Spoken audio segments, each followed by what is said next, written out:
Ladies and gentlemen, time for one final video before the release of GTA Online Doomsday DLC, summarizing everything we know and have seen so far. A bit of extra information came out along the days and I'd like to give you an estimate release time for this DLC this Tuesday, aka tomorrow. If you'd like to add anything at all, be sure to let everyone know in the comment section down below. Now before we begin this video, I'd like to kindly ask you to put your hands together and get absolutely hyped because our friend Mr. Boss for the Win has made a whopping 17 videos, which add up to a total of 149 minutes, aka 2 hours and 29 minutes worth of content. The trailer was 2 minutes long and they released like 7 screenshots, so god damn, Ross, I am actually amazed. Okay, enough fooling around, let's move on to the video.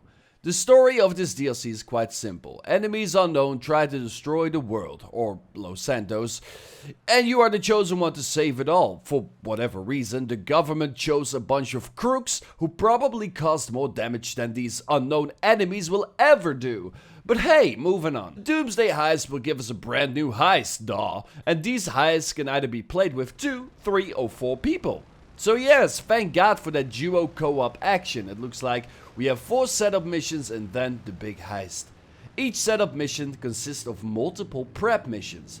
As far as we can tell, it involves sourcing vehicles, weapons, pods, whatever you need to do the actual setup mission. So you do prep missions for your setup, you do setups to set up the big score. So there's a lot of content gameplay wise in this DLC. With the actual heist DLC, we had a bunch of, well, mini heists and then a big one. This time around it will be different, but yet sort of less the same. Instead of doing 5 totally different jobs with each their own setups, you'll get one massive heist, which you'd have to do multiple setups for, and each setup contains a lot of prep missions. I personally love this idea. It brings one big massive story to GTA Online instead of just some random cash farming. 2 locations of the heist are pretty clear. We have the server farm, which is a pretty well known closed off location as of now. This, by the looks of things, is the stealth mission we see conducted in the trailer. The second of all is the submarine. As you can see, the setup signal intercepts is highlighted. The description is help Avon in tracking down multiple data breaches to protect the government from being attacked. In order to do this mission, we need a couple of things like medical supplies, the Deluxo, and last but not least, the attack helicopter. In the video you see playing in the background, I kinda less portrayed on how this may potentially play out, but instead of actually GTA man swimming to the damn thing, we'll have the Deluxo. So this mission probably involves infiltrating or blowing up the submarine. A lot of people seem to think that the submarine will be drivable, but I'm pretty sure it won't be. If you've ever modded on GTA 5 on PC and added a large submarine, you'll find that it moves around horribly and that the collision on the ocean floor doesn't land itself for anything for that matter. Especially not a king-size nuclear submarine. Now of course this can be patched and the ocean floor can be smoothed out a bit, but I don't see this happening at all. We are getting at least 11 new vehicles and probably a bunch of extra ones besides the ones we have seen. By the looks of things, some of these vehicles will be customizable in either your hangar or MOC. The main incentive for me thinking that was this specific tweet. And the way the Osprey looks. It really has a custom feel to it. The Akula, the new stealth attack helicopter, has the ability to go off the radar.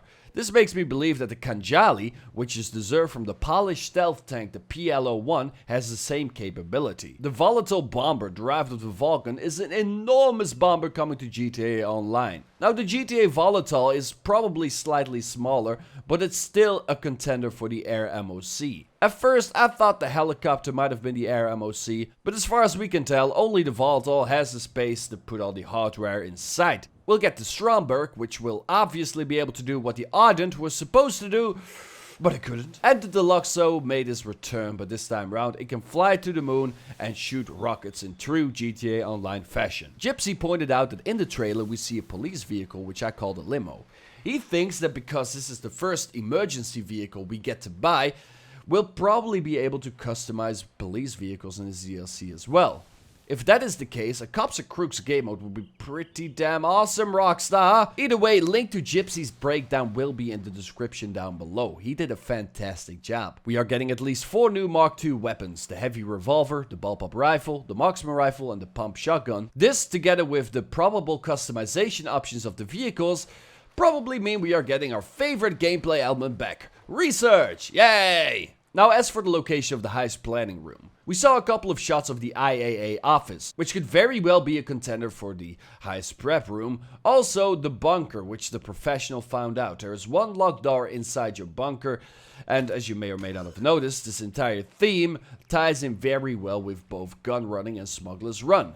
As if with both DLCs, they're preparing us for this DLC to come. Also in this DLC, the biggest and one of the only unfinished stories, the Mount Chiliad mystery, will be solved as well. And during the solving of this grand mystery, you'll unlock the jetpack, which according to the trailer was indeed always stored inside Mount Chiliad.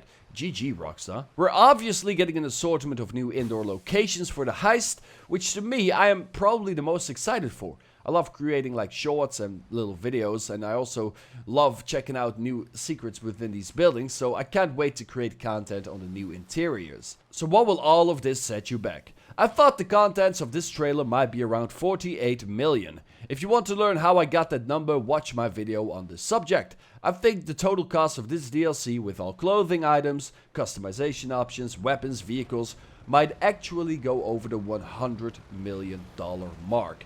This number seems quite hefty, but all the millions of the vehicles and customization, etc. add up really quickly. But remember, you don't have to buy everything. I'll be making videos on each and every vehicle showcasing their capabilities, so be sure to subscribe to my channel if you want to keep up to date with that. Last but not least, tomorrow the DLC will release and I will be live streaming it. So stay tuned to the channel, come hang out with me and watch me rage and fail time after time. Hell yeah! Looking forward to that. If you have anything to add to this, let me know in the comment section down below, and I will see you dudes later.